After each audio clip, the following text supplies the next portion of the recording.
नमस्कार। गुलदस्ता से हम आज आपके लिए लेकर आए हैं मुंशी प्रेमचंद की कहानी गुल्ली डंडा। हमारे अंग्रेज़ी दोस्त माने या न माने, मैं तो यही कहूँगा कि गुल्ली डंडा सब खेलों का राजा है। अब भी कभी लड़कों को गुल्ली डंडा खेलते देखता हूँ तो जी लोट पोट हो जाता है कि इनके साथ जाकर खेलने लगूँ। न लॉन की ज़रूरत, न कोर्ट की, न नेट की, न थापी की। मज़े से किसी पेड़ की एक टहनी काट ली, गुल्ली बना ली और 2 आदमी भी आ गए तो खेल शुरू हो गया। विलायती खेलों में सबसे बड़ा ऐब है कि उनके सामान महंगे होते हैं। जब तक कम से कम 1 सैकड़ा ना खर्च कीजिए, खिलाड़ियों में शुमार ही नहीं हो सकते। ये गुल्ली डंडा है कि बिना हर्रे फिटकरी के चोखा रंग देता है। पर हम अंग्रेज़ी चीज़ों के पीछे ऐसे दीवाने हो रहे हैं कि अपनी सभी चीज़ों से अरुचि हो गई है। हमारे स्कूलों में हर एक लड़के से 3-4 रुपए सालाना केवल खेलने की फीस ली जाती है। किसी को ये नहीं सूझता कि भारतीय खेल खिलाएं जो बिना दाम कौड़ी के खेले जाते हैं। अंग्रेजी खेल उनके लिए हैं जिनके पास धन है। गरीब लड़कों के सिर क्यों व्यसन मरते हो? ठीक है, गुल्ली से आंख फूट जाने का भय रहता है, तो क्या क्रिकेट से सिर फूट जाने, तिल्ली फट जाने, टांग टूट जाने का भय नहीं रहता? अगर हमारे माथे में गुल्ली का दाग आज तक बना हुआ है तो हमारे कई दोस्त ऐसे भी हैं जो थापी को बैसाखी से बदल बैठे। खैर, ये अपनी अपनी रुचि है। मुझे गुल्ली डंडा ही सब खेलों में अच्छी लगती है और बचपन की मीठी स्मृतियों में गुल्ली ही सबसे मीठी है। वो प्रातः काल घर से निकल जाना, वो पेड़ पर चढ़कर टहनियाँ काटना और गुल्ली डंडे बनाना, वो उत्साह, वो लगन, वो खिलाड़ियों के जमघटे, वो पदना और पदाना, वो लड़ाई झगड़े, वो सरल स्वभाव जिसमें छूत अछूत अमीर गरीब का बिल्कुल भेद न रहता था, जिसमें अमीराना चोंचलों की प्रदर्शन की अभिमान की गुंजाइश ही न थी। ये उसी वक्त भूलेगा जब घर वाले बिगड़ रहे हैं। पिताजी चौके पर बैठे वेग से रोटियों पर अपना क्रोध उतार रहे हैं। अम्मा की दौड़ केवल द्वार तक है, लेकिन उनकी विचारधारा में मेरा अंधकारमय भविष्य टूटी नौका की तरह डगमगा रहा है। और मैं हूँ कि पदाने में मस्त हूँ। न नहाने की सुधि है, न खाने की। गुल्ली है तो जरा सी, पर उसमें दुनिया भर की मिठाइयों की मिठास और तमाशों का आनंद भरा हुआ है। मेरे हमजोलियों में एक लड़का गया नाम का था। मुझसे 2-3 साल बड़ा होगा। दुबला पतला, बंदरों की सी लंबी लंबी पतली पतली उंगलियां, बंदरों की सी चपलता, वही झल्लाहट। गुल्ली कैसी हो, उस पर इस तरह लपकता था जैसे छिपकली कीड़ों पर लपकती है। मालूम नहीं उसके माँ बाप थे या नहीं, कहाँ रहता था, क्या खाता था, पर था हमारे गुल्ली क्लब का चैंपियन। जिसकी तरफ वो आ जाए ना, उसकी जीत निश्चित थी। हम सब उसे दूर से आते देख उसका दौड़कर स्वागत करते थे और उसे अपना गोइया बना लेते थे। एक दिन हम और गया 2 ही खेल रहे थे। वो पदा रहा था और मैं पद रहा था। मगर कुछ विचित्र बात है कि पदाने में हम दिन भर मस्त रह सकते हैं, पदना 1 मिनट का भी अखरता है। मैंने गला छुड़ाने के लिए सब चालें चली जो ऐसे अवसर पर शास्त्र विहित ना होने पर भी क्षम्य है। लेकिन गया अपना दांव लिए बगैर मेरा पिंड न छोड़ता था।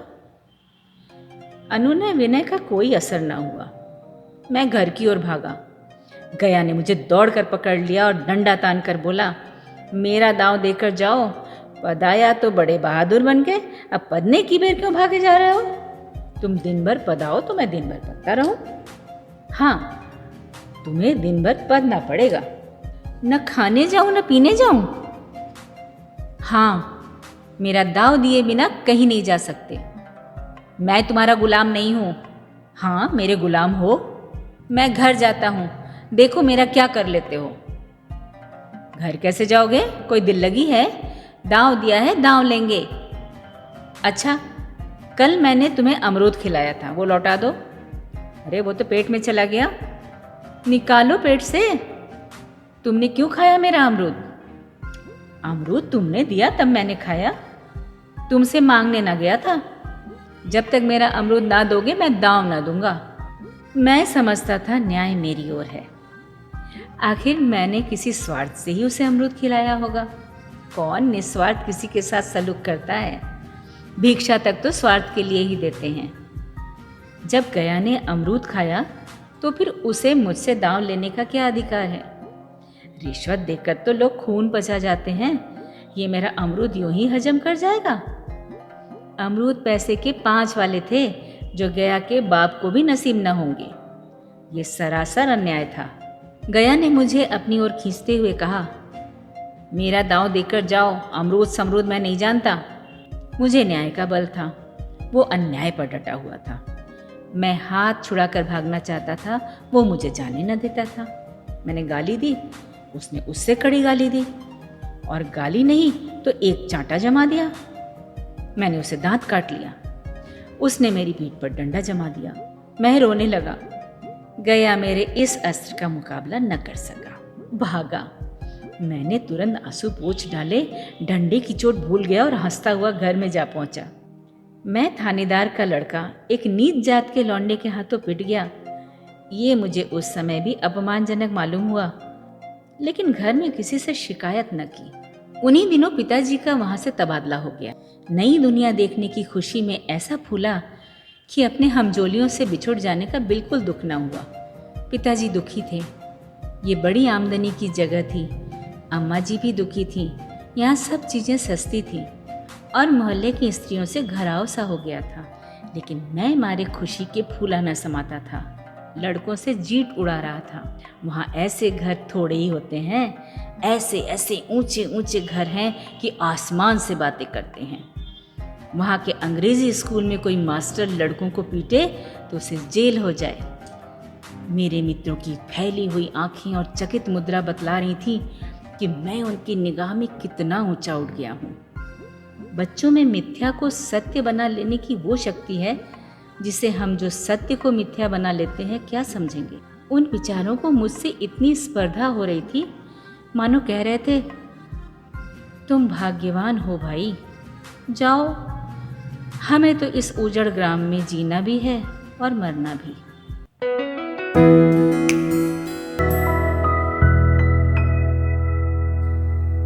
बीस साल गुजर गए। मैंने इंजीनियरिंग पास की और उसी ज़िले में दौरा करता हुआ उसी कस्बे में पहुंचा और डाक बंगले में ठहरा। उस स्थान को देखते ही इतनी मधुर बाल स्मृतियां हृदय में जाग उठी कि मैंने छड़ी उठाई और कस्बे की सैर करने निकला। आंखें किसी प्यासे पथिक की भांति बचपन के उन क्रीड़ा स्थलों को देखने के लिए व्याकुल हो रही थी, पर उस परिचित नाम के सिवा वहाँ और कुछ परिचित न था। जहाँ खंडहर था, पक्के मकान खड़े थे। जहाँ बरगद का पुराना पेड़ था, वहाँ अब एक सुंदर बगीचा था। स्थान का काया पलट हो गया था।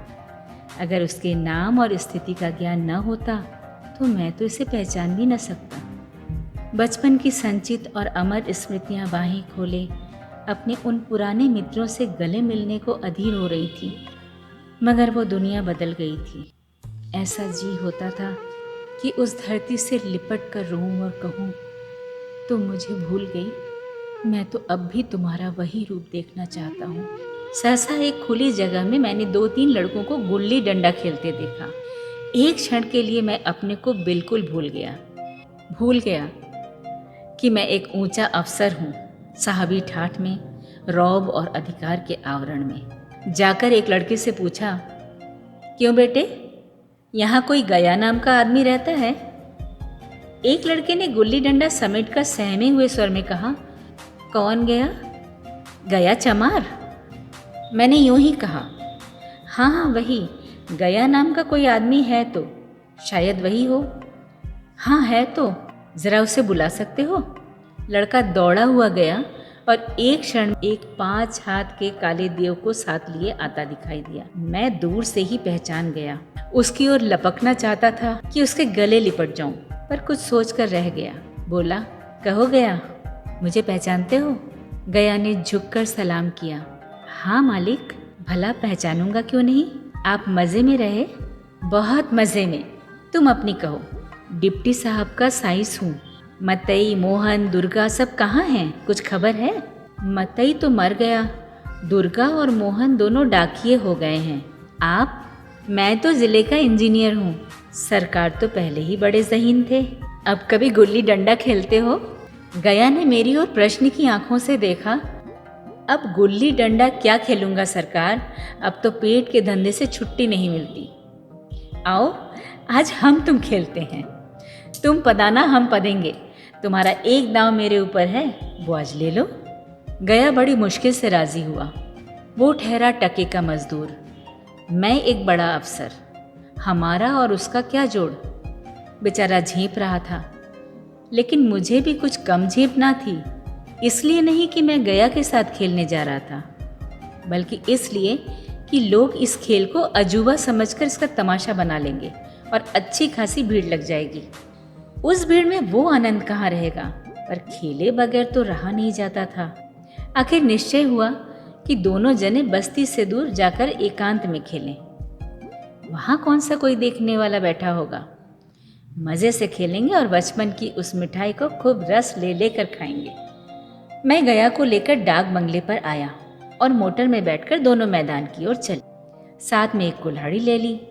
मैं गंभीर भाव धारण किए हुए था, लेकिन गया इसे अभी तक मजाक ही समझ रहा था। फिर भी उसके मुख पर उत्सुकता या आनंद का कोई चिन्ह न था। शायद वो हम दोनों में जो अंतर हो गया था, वो सोचने में मगन था। मैंने पूछा, तुम्हें कभी हमारी याद आई थी गया? सच कहना, गया झेंपते हुए बोला। मैं आपको क्या याद करता हुजूर, किस लायक हूँ? भाग में आपके साथ कुछ दिन खेलना बदा था, नहीं मेरी क्या गिनती। मैंने कुछ उदास होकर कहा, लेकिन मुझे तो बराबर तुम्हारी याद आती थी। तुम्हारा वो डंडा जो तुमने तान कर जमाया था, याद है ना? गया ने पछताते हुए कहा, वो लड़कपन था सरकार, उसकी याद न दिलाओ। वाह, वो मेरे बाल जीवन की सबसे रसीली याद है। तुम्हारे उस डंडे में जो रस था, वो अब न आदर सम्मान में पाता हूँ न धन में। कुछ ऐसी मिठास थी उसमें कि आज तक उससे मन मीठा होता रहता है। इतनी देर में हम बस्ती से कोई 3 मील निकल आए हैं। चारों तरफ सन्नाटा है। पश्चिम की ओर कोसों तक भीमताल फैला हुआ है, जहाँ आकर हम किसी समय कमल के पुष्प तोड़कर ले जाते थे और उसके झुमके बनाकर कानों में डाल लेते थे। जेठ की संध्या केसर में डूबी चली आ रही है। मैं लपक कर एक पेड़ पर चढ़ गया और एक टहनी काट लाया। चटपट गुल्ली डंडा बन गया। खेल शुरू हो गया। मैंने गुच्ची में गुल्ली रखकर उछाली। गुल्ली गया के सामने से निकल गई। उसने हाथ लपकाया जैसे मछली पकड़ रहा हो। गुल्ली उसके पीछे जाकर गिरी। ये वही गया है जिसके हाथों में गुल्ली जैसे आप ही आप आकर बैठ जाती थी। वो दाहिने बाएं कहीं हो, गुल्ली उसकी हथेलियों में ही पहुंचती थी, जैसे गुल्लियों पर वशीकरण डाल देता हो। नई गुल्ली, पुरानी गुल्ली, छोटी गुल्ली, बड़ी गुल्ली, नोकदार गुल्ली, सपाट गुल्ली, सभी उसे मिल जाती थी। जैसे उसके हाथ में कोई चुंबक हो जो गुल्लियों को खींच लेता हो। लेकिन आज गुल्ली को उससे प्रेम नहीं रहा। फिर तो मैंने पदाना शुरू किया। मैं तरह तरह की धांधलियां कर रहा था। अभ्यास की कसर बेईमानी से पूरी कर रहा था। हुच जाने पर भी डंडा खेले जाता था। हालांकि शास्त्र के अनुसार गया की बारी आनी चाहिए थी। गुल्ली पर जब ओछी चोट पड़ती और वो ज़रा दूर गिर पड़ती तो मैं झटपट उसे खुद उठा लेता और दोबारा टांग लगाता। गया ये सारी बेकायदगियाँ देख रहा था, पर कुछ न बोलता था, जैसे उसे वो सब कायदे कानून भूल गए। उसका निशाना कितना अचूक था। गुल्ली उसके हाथ से निकलकर टन से डंडे पे आकर लगती थी। उसके हाथ से छूटकर उसका काम था डंडे से टकरा जाना। लेकिन आज वो गुल्ली डंडे में लगती ही नहीं। कभी दाहिने जाती है, कभी बाएं, कभी आगे, कभी पीछे। आधा घंटे पदाने के बाद एक बार गुल्ली डंडे में आ लगी। मैंने धांधली की। गुल्ली डंडे में नहीं लगी, बिल्कुल पास से गई, लेकिन लगी नहीं। गया ने किसी प्रकार का असंतोष न प्रकट किया। न लगी होगी। अरे डंडे में लगती तो क्या मैं बेईमानी करता? नहीं भैया, तुम भला बेईमानी करोगे? बचपन में मजाल थी कि मैं ऐसा घपला करके जीता बचता। यही गया गर्दन पर चढ़ बैठता, लेकिन आज मैं उसे कितनी आसानी से धोखा दिए चला जाता था। गधा है, सारी बातें भूल गया। सहसा गुल्ली फिर डंडे में लगी और इतने जोर से लगी जैसे बंदूक छूटी हो। इस प्रमाण के सामने अब किसी तरह की धांधली करने का साहस मुझे इस वक्त भी ना हो सका। लेकिन क्यों ना एक बार सच को झूठ बनाने की चेष्टा करूं? मेरा हर्जी क्या है, मान गया तो वाह वाह, नहीं तो दो चार हाथ बदना ही तो पड़ेगा। अंधेरे का बहाना करके जल्दी से गला छुड़ा लूंगा, फिर कौन दांव देने आता है। गया ने विजय के उल्लास में कहा, लग गई, टन से बोली। मैंने अनजान बनने की चेष्टा करके कहा, तुमने लगते देखा? मैंने तो नहीं देखा। टन से बोली है सरकार, और जो किसी ईंट में लग गई हो। मेरे मुख से यह वाक्य उस समय कैसे निकला, इसका मुझे खुद आश्चर्य है। इस सत्य को झूठलाना वैसे ही था जैसे दिन को रात बताना। हम दोनों ने गुल्ली को डंडे में जोर से लगते देखा था, लेकिन गया ने मेरा कथन स्वीकार कर लिया। हाँ, ईंट में ही लगी होगी, डंडे में लगती तो इतनी आवाज ना आती। मैंने फिर पदाना शुरू किया, लेकिन इतनी प्रत्यक्ष धांधली कर लेने के बाद गया की सरलता पर मुझे दया आने लगी। इसलिए जब वो तीसरी बार गुल्ली डंडे में लगी तो मैंने बड़ी उदारता से दांव देना तय कर दिया। गया ने कहा, अब तो अंधेरा हो गया भैया, कल पर रखो। मैंने सोचा कल बहुत सा समय होगा, ये न जाने कितनी देर पदाए, इसलिए इसी वक्त मामला साफ कर लेना अच्छा होगा। नहीं, अभी बहुत उजाला है, तुम अपना दांव ले लो, गुल्ली सूझेगी नहीं। अरे कुछ परवाह नहीं। गया ने पदाना शुरू किया, पर उसे अब बिल्कुल अभ्यास न था। उसने 2 बार टांग लगाने का इरादा किया, पर दोनों ही बार हुच गया। 1 मिनट से कम में वो दांव पूरा कर चुका। बेचारा घंटा भर पदा, पर 1 मिनट में ही अपना दांव खो बैठा। मैंने अपने हृदय की विशालता का परिचय दिया। एक दांव और खेल लो, तुम पहले ही हाथ में हुच गए। नहीं भैया, अब अंधेरा हो गया, तुम्हारा अभ्यास छूट गया। क्या कभी खेलते नहीं? खेलने का समय कहाँ मिलता है भैया। हम दोनों मोटर पर जा बैठे और चिराग जलते जलते पड़ाव पर पहुंच गए। गया चलते चलते बोला, कल यहाँ गुल्ली डंडा होगा, सभी पुराने खिलाड़ी खेलेंगे, आप भी आओगे? जब आपको फुर्सत हो तभी खिलाड़ियों को बुलाऊं। मैंने शाम का समय दिया और दूसरे दिन मैच देखने आया।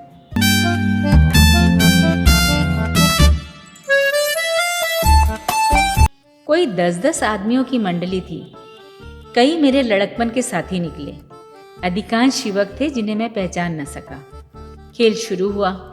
मैं मोटर पर बैठा बैठा तमाशा देखने लगा।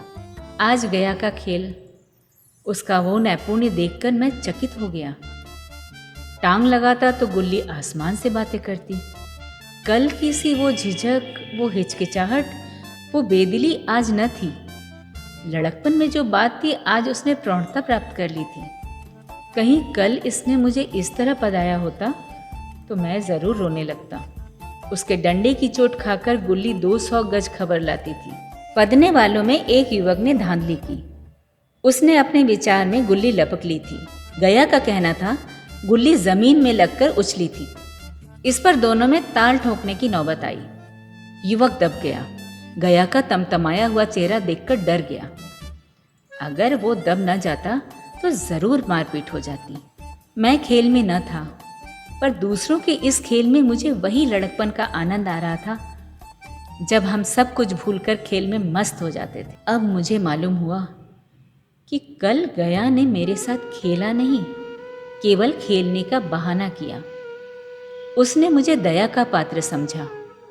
मैंने धांधली की, बेईमानियां की, पर उसे जरा भी क्रोध न आया, इसलिए कि वो खेल न रहा था, मुझे खिला रहा था, मेरा मान रख रहा था।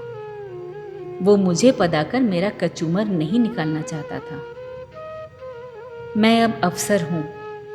ये अफसरी मेरे और उसके बीच में दीवार बन गई है। अब मैं उसका लिहाज पा सकता हूं, अदब पा सकता हूं, साहचर्य नहीं पा सकता। लड़कपन था तब मैं उसका समकक्ष था। हमें कोई भेद न था। ये पद पाकर अब मैं केवल उसकी दया के योग्य हूं। वो मुझे अपना जोड़ नहीं समझता। वो बड़ा हो गया है, और मैं छोटा हो गया हूँ।